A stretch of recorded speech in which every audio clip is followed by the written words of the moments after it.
Good morning, I'm Tamara Shoemaker. I remember watching an old Errol Flynn movie a while back. It was called The Seahawk, I believe. And there were several captured men who were brought aboard this old ship, this large ship. And it was one of those ships that had oars kind of sticking out of the sides of it. And to make the ship move faster, people would need to row those oars until, it would be able to pick up speed. So these men that were captured, they were brought aboard the ship and they were chained to these oars below decks. It was sort of like this slave ship, and they were forced to row.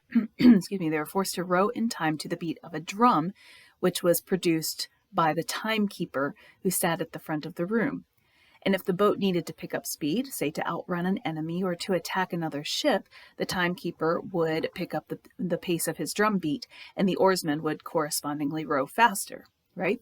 Those men had no idea what time of day it was. The only glimpse that they had of the outside world was what light was able to filter in through the holes in the side of the ship where their oars were resting. And they couldn't glance at their watches and say, oh, it's past 5 o'clock, I'm going to clock out, and then let their oars hang slack.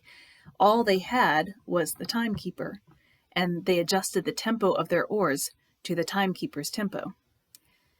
So Joshua 10 tells us about the only recorded time in all of history when time, quite literally, stands still. Let me qualify that statement. There's one other instance in the scriptures where time moves backwards. That's found in 2 Kings 20, verse 11. But as far as time standing still, Joshua 10 takes the cake. So Joshua gets word from the Gibeonites. These are now the ones who are servants in Israel because of their deception. They had deceived Israel and so made a treaty with them. Now they're servants. So Joshua gets word from the Gibeonites that 5 kings have joined together to advance against them and to attack them. It was an important city, like one of the royal cities. It was larger than Ai, and all its men were good fighters. That's from Joshua chapter 10, verse 2. So because of the treaty that Joshua has made with the people in Gibeon, he takes the entire Israelite army and he marches them from Gilgal, where they're camped, to Gibeon, which is now a protectorate of Israel. So the Lord and Joshua are in communication with each other again after this rather gigantic mistake that Joshua makes where he forgets to inquire of the Lord before he makes an important decision, right? So the Lord tells Joshua, do not be afraid of them. I have given them into your hand. Not one of them will be able to withstand you. So here's another instance of a step of faith, right? Joshua faces a massive battle of 5 armies. And I'm sorry, Tolkien and Peter Jackson, this one was there first, before y'all ever even put pen to paper. Okay, so he faces this massive battle of 5 armies, but before the Lord's going to fight the battle for him, Joshua is required to step up to the plate, and then the Lord's going to give him the victory. Here's the case in point from Joshua chapter 10, verses 9 to 11. After an all-night march from Gilgal, Joshua takes the army by surprise. The Lord throws them into confusion before Israel, who defeats them in a great victory at Gibeon.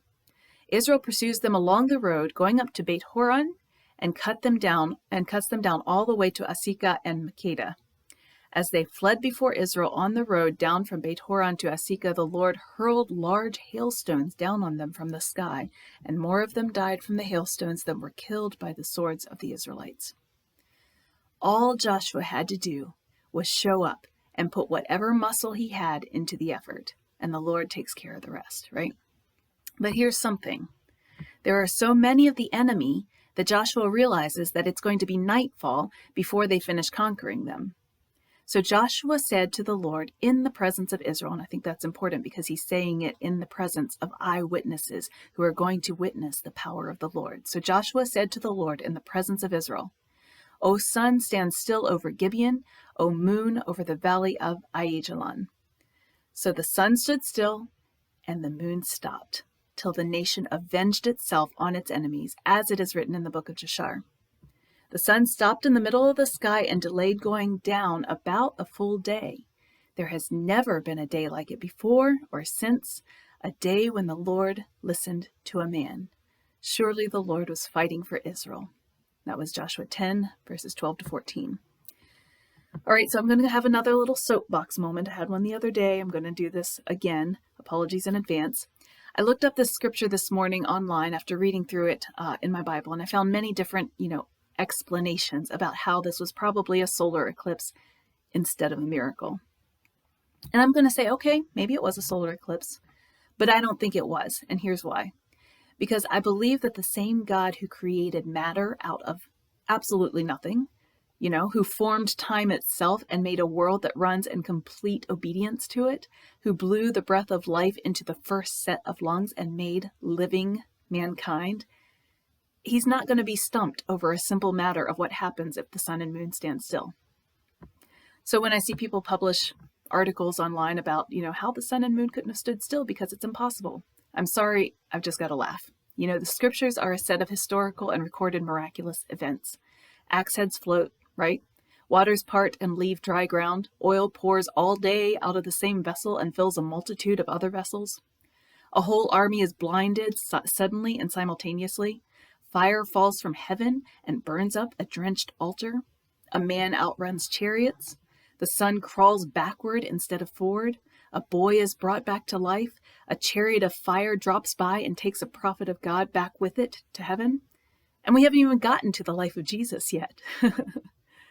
So I'm going to go with the premise that the sun and the moon literally stood still because Joshua, in the presence of eyewitnesses, asked the Lord to do it. And the Lord did. There has never been a day like it before or since when the Lord listened to a man. Surely the Lord was fighting for Israel.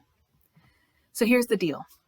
Joshua didn't bother himself about the fact that time had never before stopped. I'm going to say that one more time because that's pretty crazy. Joshua didn't bother himself about the fact that time had never before stopped. He didn't care that there was no precedent set for this, what he was asking. He looked right past the rigid fact of time, and he talked to the timekeeper. And that made all the difference. Back to those rowers below deck in Hollywood's rendition of the ship. They kept time, but they only kept time according to the timekeeper. Whatever the timekeeper pounded out on his drum, those men did. Didn't matter if they rode one stroke every 10 seconds or every 5 seconds. It only mattered what the timekeeper said. So Joshua blew right by the rules of time, took up his problem with the timekeeper, and the timekeeper listened to him. Okay, so please don't think that I'm shoving forward this idea of, Joshua rubbing the magic lamp, in the sky and commanding the timekeeper to do his bidding like some cosmic giant genie, right? If God had not already had this in mind, if he had not already had a purpose mapped out for this result, he was not going to have responded to Joshua's request the way he did. But he honored Joshua's request because Joshua had the faith to step up and ask him for a miracle. Joshua had the faith to ask in the presence of all of Israel, in the presence of eyewitnesses for something that most people are going to consider just a little bit crazy. Look at all those articles I just glanced over this morning. And the Lord, the timekeeper, shoved time out of the way, and he fought the battle for Israel. So listen, y'all, if you are a Christ follower, if you have dedicated your life to serving Jesus, you have a close-knit, intimate relationship with that timekeeper, the very same one to whom Joshua appealed when he fought the battle in Joshua chapter 10. And I'm going to go all metaphorical on you here. Don't try to row your oars according to the tempo the world sets, right? There's a steady beat out there that says, do things this way, believe things that way. You're wrong if you think this, and you're irrelevant if you think that. You don't believe me? Check out your Twitter feeds. Check out your Facebook feeds. Check out your news sources. That message is everywhere. That tempo is everywhere. If you have ever read A Wrinkle in Time by Madeleine L'Engle, there's a scene near the end where Meg and Charles, who are the two main characters, are struggling to free themselves from this overwhelming tempo of the it that resounds around them and inside of them. And if they give in and they let themselves sink into the tempo, they become essentially robots, mindless and soulless, without heart, without compunction of their own. Their only salvation lies in resisting, right? Resisting that tempo, walking to the beat of their own tempo, which has to be different. It's the only way out. So stop walking to the beat of the world's tempo and tune your ear to the tempo of the timekeeper instead. Doesn't matter what beat the world sets, right? Your only job is to listen to the timekeeper's drum. When all the oars on that ship were in harmony with the timekeeper's drum, that's when the ship nearly lifted out of the water and flew with the wind. So, church, let's fly with the wind, right? Each one of us, let's listen to the tempo of the timekeeper so that we can all work together to make that vessel move. Let's dare to be different from the world. Psalm 27:14 says, "Wait for the Lord. Be strong. Take heart and wait for the Lord." Let's stay in tempo with Him and not the world. Hope that encourages you today. I'll see you tomorrow.